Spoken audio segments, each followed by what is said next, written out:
Speaker Gingrich, you recently said black Americans should demand jobs, not food stamps. You also said poor kids lack a strong work ethic and proposed having them work as janitors in their schools. Can't you see that this is viewed at a minimum as insulting to all Americans, but particularly to black Americans? No, I don't see that.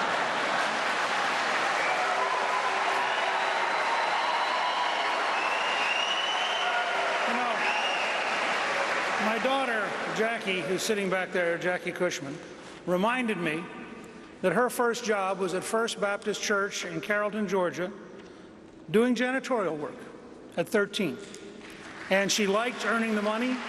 She liked learning that if you worked, you got paid. She liked being in charge of her own money, and she thought it was a good start. I had a young man in New Hampshire who walked up to me. I've written 2 newsletters now about this topic. I've had over 50 people write me about the jobs they got at 11, 12, 13 years of age.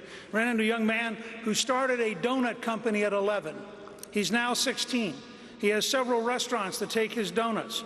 His father's thrilled that he's 16 because he can now deliver his own donuts.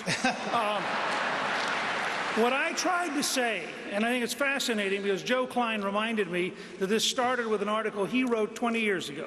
New York City pays their janitors an absurd amount of money because of the union. You could take one janitor and hire 30-some kids to work in the school for the price of one janitor, and those 30 kids would be a lot less likely to drop out. They would actually have money in their pocket. They'd learn to show up for work. They could do light janitorial duty. They could work in the cafeteria. They could work in the front office. They could work in the library. They'd be getting money, which is a good thing if you're poor. Only the elites despise earning money. But Governor, Speaker Gingrich, the suggestion that you made was about a lack of work ethic. And I got to tell you, my email account, my Twitter account has been inundated with people of all races who are asking if your comments are not intended to belittle the poor and racial minorities. You saw some of this reaction during your visit to a black church in South Carolina. You saw some of this during your visit to a black church in South Carolina, where a woman asked you why you refer to President Obama as the food stamp president. It sounds as if you are seeking to belittle people. Well, first of all, Juan, the fact is that more people have been put on food stamps by Barack Obama than any president in American history. Now, I know among the politically correct, you're not supposed to use facts that are uncomfortable. Second, you were the one who earlier raised a key point.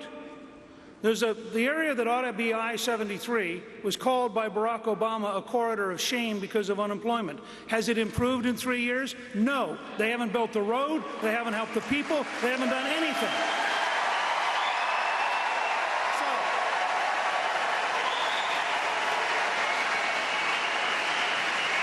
Finish your thought, Mr. Speaker. One last thing. Yes, sir. So here's my point. I believe every American of every background has been endowed by their Creator with the right to pursue happiness, and if that makes liberals unhappy, I'm going to continue to find ways to help poor people learn how to get a job, learn how to get a better job, and learn someday to own the job.